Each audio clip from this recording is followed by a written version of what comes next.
नमस्कार साथियों, पिछले वीडियो में हमने बात की थी कि 1 जनवरी को किन किन कर्मचारी साथियों के इंक्रीमेंट लगेगा, वार्षिक वेतन वृद्धि का लाभ मिलेगा।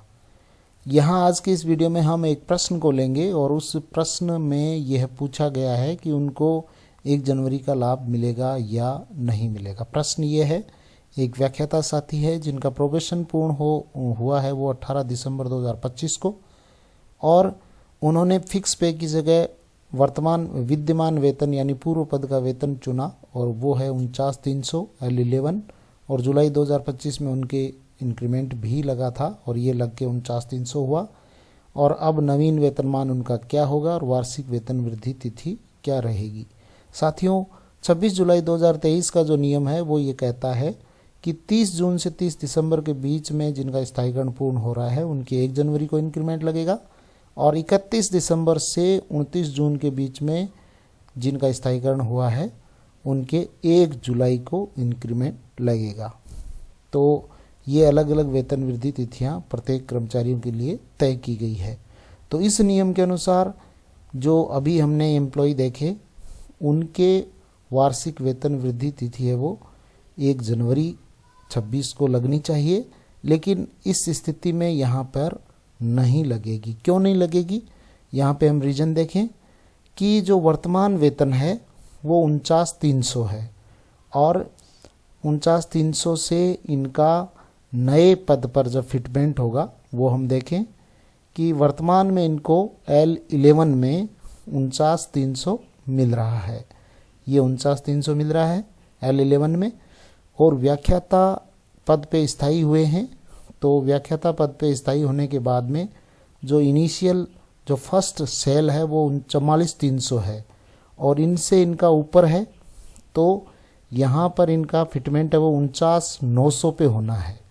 49,900 पे फिटमेंट जब होगा तो जो नियम है उस नियम में ये कहा गया है, 26 जुलाई 2023 का जो नियम है, ऑर्डर है, उसमें ये कहा गया है कि allowed minimum pay first cell in the pay level of the 4 stage पर रूल 17।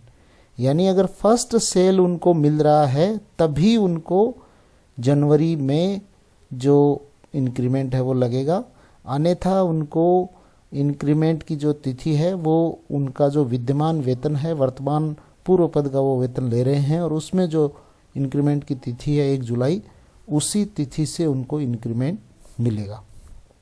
तो यहाँ पे ये इसका हल ये रहेगा कि नवीन वेतनमान है वो 49,300 है, 49,300 की जगह 49,900 हो जाएगा, और L12 में इनका फिटमेंट हो जाएगा व्याख्याता पद पर। और उसके बाद में चूँकि यहाँ पे L12 की प्रथम सेल 44,300 है और उससे 49,900 है वो काफ़ी ऊपर है, इसलिए यहाँ पे इस वेतन वृद्धि का लाभ उनको जनवरी वाली वेतन वृद्धि का लाभ नहीं मिलके जुलाई की वेतन वृद्धि का लाभ ही मिलेगा। और वार्षिक वेतन वृद्धि तिथि है वो पूर्व पद की ही रहेगी। जो पहले उनकी वार्षिक वेतन वृद्धि तिथि थी जुलाई, वही जुलाई यानी जुलाई 2026 में इनके इंक्रीमेंट लगेगा।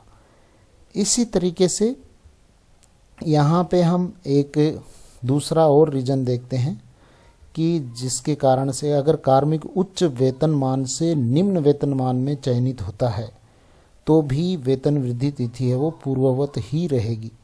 साथियों, कई बार जैसे L14 के कोई कर्मचारी हैं और RAS अलाइड L12 में उनका चयन हुआ है, और फिटमेंट होने के बाद में जब वो निम्न वेतनमान में जाते हैं L14 से L12 में जब उनका फिटमेंट होता है तो उनके भी वेतन वृद्धि तिथि है वो पहले की भांति ही रहेगी। नई जो वेतन नए नियमों के अनुसार है वो वेतन वृद्धि है वो नहीं लगेगी, उनकी वेतन वृद्धि तिथि है वो पूर्ववत ही रहेगी। इसके संबंध में साथियों नवीनतम ऑर्डर भी आप देख लें। और आज के लिए बस इतना ही। Thank you very much. जय हिंद, जय भारत।